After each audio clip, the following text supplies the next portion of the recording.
Hello friends, स्वागत है आप सबका इस नए वीडियो में। आज हम बेसिकली चेल्सी के समर साइनिंग्स और समर ट्रांसफ़र के बारे में बात करने वाले हैं। और चेल्सी के बारे में तो ढेर सारी न्यूज़ आ रही है। जैसा कि आप लोगों को पता है, चेल्सी के ऑनर जो न्यू ऑनर टॉड बॉयली हैं, और चेल्सी के मैनेजर जो थे, अब तो नहीं रहे, थॉमस टुखेल। आप लोगों को भी पता है कि चेल्सी के साथ उन्होंने बहुत अच्छा काम करा। हाँ, इस सीज़न की शुरुआत उतनी बेटर नहीं थी जितना स्पेंड करा था मार्केट में चेल्सी ने, और जितनी एक्सपेक्ट करी जा रही थी चेल्सी से, उस तरह की सीज़न स्टार्ट नहीं हुई थी। चैम्पियंस लीग का फर्स्ट मैच भी हारा उन्होंने, बट फिर भी मुझे नहीं लगता कि इतनी जल्दी में सैक करना चाहिए, हटा देना चाहिए थॉमस टुखेल को। वो एक अच्छा मैनेजर एंड कोच थे, और हटाने के साथ ही कल न्यूज़ आए थे कि थॉमस टुखेल को सैक किया गया। एंड आज ग्राहम पॉटर की एज जो ब्राइटन के कोच एंड मैनेजर थे, उनकी साइनिंग हो चुकी है चेल्सी में, 6 साल की कॉन्ट्रैक्ट हो चुकी है। तो समझ सकते हो अब चेल्सी ग्राहम पॉटर की मैनेजिंग या कोचिंग में खेलेगी। तो अगर चेल्सी, आप लोग को पता भी है कि प्रीमियर लीग में रिकॉर्ड साइनिंग करी है, इस रिकॉर्ड स्पेंडिंग करी है इस ट्रांसफ़र मार्केट में, इस समर ट्रांसफ़र विंडो में। एंड अगर उनकी पहली साइनिंग की बात करें तो उनकी पहली साइनिंग है रहीम स्टर्लिंग। रहीम स्टर्लिंग पता होगा आप लोगों की, पिछले ईयर वो मैन सिटी से खेलते थे। मैन सिटी से खेलते थे एज अ लेफ्ट विंगर, और चेल्सी ने इन्हें 48 मिलियन पाउंड में खरीदा। और आप लोगों को पता होगा कि चेल्सी नहीं, रहीम स्टर्लिंग इंग्लैंड से बिलोंग्स करते हैं, और one of the top talent on his young age में वो माने जाते थे, और अभी भी हैं। ऐसा नहीं है कि ये अभी ख़त्म हो चुकी है, अभी भी वो यंग ही हैं और टॉप टैलेंट हैं। एंड उनकी ड्रिबलिंग कैपेसिटी, एक नेचुरल लेफ्ट विंगर है, ड्रिबलिंग कैपेसिटी, और सबसे बड़ी हाइट छोटी है बट स्पीड गजब की है, और गजब की स्पीड से बीट करते हैं डिफेंडर्स को। और नेचुरल पोजीशन लेफ्ट विंग है, बट राइट विंग पे भी खेल सकते हैं। And as a midfielder and attacking midfielder भी खेल सकते हैं। ग्रेट पेस, जैसा कि मैंने बोला, ड्रिबलिंग कैपेसिटी गजब है, एक्सेलेंट है। एंड और अगर फॉर्म की बात करें तो मैं ग्रेट फॉर्म तो नहीं कहूँगा, बट एक ठीक ठाक फॉर्म में कहूँगा।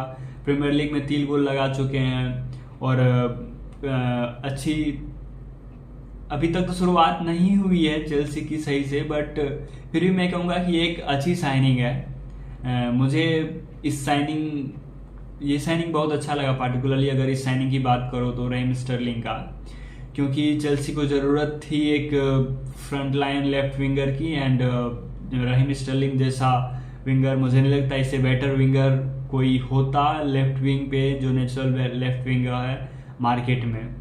सो आई वुड से कि ये बेस्ट साइनिंग थी चेल्सी की। और दूसरी साइनिंग की बात करें तो कलिडू कोलिबाली। हम सब लोगों को पता है, ये एज अ सेंटर बैक और कभी लेफ्ट बैक पे भी खेलते हैं, but basically as a centre back. और पिछले साल नपोली में थे, 34 मिलियन पाउंड। आई थिंक ये थोड़ा कॉस्टली है, 31 ईयर्स के एज के हैं, और 30 मिलियन पाउंड उनके लिए खर्च करना, और इनकी पेस आई थिंक बहुत कम है। सेंटर बैक पे खेलते हैं और वर्सेटाइल हैं। सेंटर बैक, सेंट्रल मिडफील्ड में भी खेल सकते हैं ये, बट फिर भी कितनी वर्सेटाइल हो, आई थिंक कि एज हो चुकी है, और थोड़ी इनका शरीर भी, पेस नहीं है इनके पास। हाँ, एज अ डिफेंडर एंटिसिपेशन इनका गजब का होता है, टैकलिंग सही है, पासिंग एबिलिटी सही है, और एक्सपीरियंस जो है वो काम आएंगे। ओवरऑल अगर मैं कहूँ तो ओके साइनिंग है, मैं अच्छा नहीं कहूँगा बट मैं ख़राब भी नहीं कहूँगा, क्योंकि ये इनकी टैकलिंग अच्छी है, जैसा कि मैंने कहा, एंटिसिपेशन एबिलिटी अच्छी है, और एक एक्सपीरियंस है, नपोली में पिछले साल थे। तो आई थिंक ये ठीक ठाक साइनिंग है, but 30 million pound little bit costly for this player. तो this is a famous signing Wesley Fofana. Leicester City में थे, 75 मिलियन यूरो, और 70 million pound including add ons. French player हैं, सेंटर बैक हैं, और Thomas Tuchel and Chelsea desperately Wesley Fofana को चाहती थी अपने टीम में, और पा तो लिया उन्होंने, लेस्टर सिटी से साइनिंग कर तो लिया, but I think little bit costly. सब कहते हैं इस ट्रांसफर विंडो में एंटनी की साइनिंग मैनचेस्टर यूनाइटेड ने बहुत कॉस्टली की, कोलिवली की साइनिंग उनके एज और प्रोफाइल के हिसाब से कॉस्टली हुआ। डार्विन नूनेस के बारे में ज़्यादा बात नहीं होती, बट फिर भी थोड़ी होती है। बट आई थिंक कि वेस्ली फोफाना ज़्यादा कॉस्टलियर हैं उनके प्रोफाइल के अकॉर्डिंग, उनके प्लेइंग कैपेसिटी के अकॉर्डिंग। हाँ, he is a brilliant talent, but I think 70 million pound Wesley Fofana थोड़ा ज़्यादा थे। यंग टैलेंटेड है, प्रीमियर लीग का एक्सपीरियंस है, जैसा कि लेस्टर सिटी में खेलते थे, और अच्छी सेंटर बैक पे है, तो मैं गुड साइनिंग कहूँगा। बट बस थोड़ी सी कमी ये रहेगी, थोड़ी प्राइस ज़्यादा हो गई।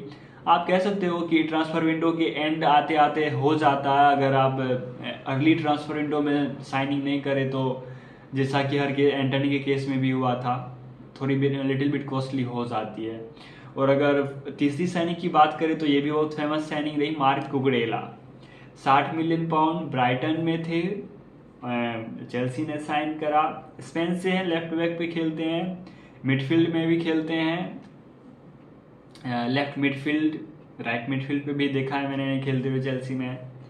तो इस बंदा के पास आई थिंक कि ला लीगा का एक्सपीरियंस है, प्रीमियर लीग का एक्सपीरियंस है, और अभी 25 ईयर का है, तो यंग भी है। नेचुरल लेफ्ट बैक, जैसा कि मैंने कहा, नेचुरली ये लेफ्ट बैक प्लेयर हैं, बट मिडफील्ड में भी खेलते हैं, तो मैं इन्हें अच्छी साइनिंग कहूँगा। लिटिल बिट प्राइसी हो सकती है, बट मैं इस केस में नहीं भी कहूँ तो चलेगा, बट एक अच्छी साइनिंग है मार्को कुकरेला। फिर और साइनिंग की बात करें तो ओबामेयांग, ये भी एक फेमस साइनिंग ही रही चेल्सी की। कॉस्टली नहीं है तो ये कॉस्ट के, अगर पैसे की बात करूँ मैं, तो ये बहुत अच्छी साइनिंग है, बट नेगोशिएशन में बहुत टाइम लगा इनमें बार्सिलोना से। 10 मिलियन का है, जैसा कि चेल्सी चाहती थी कि डील में मार्को एलेंसो को शामिल करे, बार्सिलोना उसको एक अलग इंडिविजुअल डील में चाहता था, बट फाइनल होते होते मार्को एलेंसो भी डील में शामिल हुआ और डील ख़त्म हुआ डेडलाइन डे से पहले। बट आई थिंक कि अगर ओबामेयांग की बात करें तो जैसा कि थॉमस टुचेल, हालांकि अब वो नहीं रहे चेल्सी की कोच, बट उन्हें लगता था कि चेल्सी जो नंबर 9 की वरी चल रही थी, जैसे कि पिछले साल लुकाकू थे, एक अच्छे प्लेयर टैलेंटेड, बट वो परफॉर्म नहीं कर पाए। टुचेल को लगता था कि ओबामेयांग उसका एक वरी ख़त्म करेंगे, नाइटमेयर जो होती है नंबर 9 की नाइटमेयर चेल्सी में, उनको ख़त्म करेंगे, उनको लगता था ऐसा। आई थिंक कि फॉरवर्ड में ग्रेट ऑप्शन है। बार्सिलोना लेवेंडोस्की को साइन करा था, इसलिए मे भी जाने दिया इन्हें। और अगर प्राइस की बात करें तो सिर्फ 10 मिलियन, तो मैं तो कहूँगा ये ग्रेट साइनिंग है। फिर अगर छठी साइनिंग की बात करें तो दानिश जकारिया, चेल्सी में तो है ही, ये लिवरपूल भी चाहते थे इन्हें, बट ज़्यादा कुछ लिवरपूल ने नहीं सोचा, क्योंकि अगर ज़्यादा सोचते तो ऑब्वियसली मुझे लगता है कि साइन कर लेते। ये ऑन लोन है जुवेंटस से, चेल्सी ने लोन पे लिया है इन्हें। चेल्सी को हाँ ज़रूरत थी मिडफील्ड में ऑप्शंस बढ़ाने की। मुझे लगता है कि मिडफील्ड में आई थिंक कि मैनचेस्टर सिटी को छोड़ के एवरी टॉप 5 और 6 क्लब को मिडफील्ड में ज़रूरत थी ऑप्शंस की। जैसे आप बात कर लो लिवरपूल की, चेल्सी की, मैनचेस्टर यूनाइटेड के, सभी को मिडफील्ड में ज़रूरत थी। कुछ हद तक मैनचेस्टर यूनाइटेड ने कवर किया, जिस तरह का था उनका मिडफील्ड, उससे बेटर तो ऑब्वियसली हुआ। क्रिस्टियन एरिक्सन, कैसेमीरो, मैक्टोमनी भी एरिक टेन हाग की एरा में परफॉर्म कर रहे हैं, बट आई थिंक कि कहीं ना कहीं लिवरपूल और चेल्सी थोड़ा पीछे रह गया। और जैसे यूनाइटेड की ही तरफ फ्रैंकी डियोंग का चेल्सी ने बहुत दिनों तक पीछा किया, बट फ्रैंकी डियोंग को कहीं जाना नहीं था बार्सिलोना से, वो कहीं जाना चाहते नहीं थे, तो उस डील का कोई वैल्यू था नहीं। और आई थिंक कि दानिश जकारिया लोन पे, मैं नहीं कहूँगा ग्रेट साइनिंग है, और मैं ये भी नहीं कहूँगा ख़राब है, ओके साइनिंग है। और लास्ट साइनिंग की बात करें तो कार्नी चुगुलमेका, ये एस्टन विला से 20 मिलियन पाउंड में आए हैं चेल्सी में। ये लास्ट डे साइनिंग थी, डेडलाइन डे साइनिंग। ये इनका नेशनल देखो, ये 3 नेशन से ये खेल सकते हैं, इंग्लैंड, ऑस्ट्रेलिया, नाइजीरिया, तीनों नेशन से ये इनको नेशनल फुटबॉल खेलना है अलाउड है। वाओ।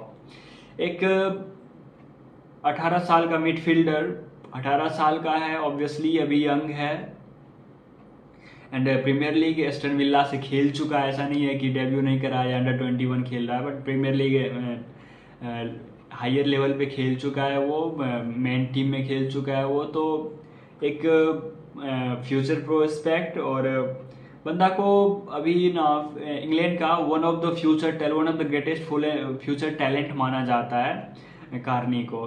तो I think it's a good signing, but 20 million pound ठीक ठाक ही है साइनिंग, बट आगे जाके देखते हैं कितना परफॉर्म करता है, क्या होता है। वैसे तो अब नया मैनेजर आ चुके हैं, नया कोच आ चुके हैं, मैट ग्राहम पोटर, और फिर देखते हैं आगे कैसी होती है चेल्सी की परफॉर्मेंस। होप चेल्सी फिर से रिवाइव करे खुद को, नया मैनेजर, नया कोच के आने से और अच्छा परफॉर्म करे।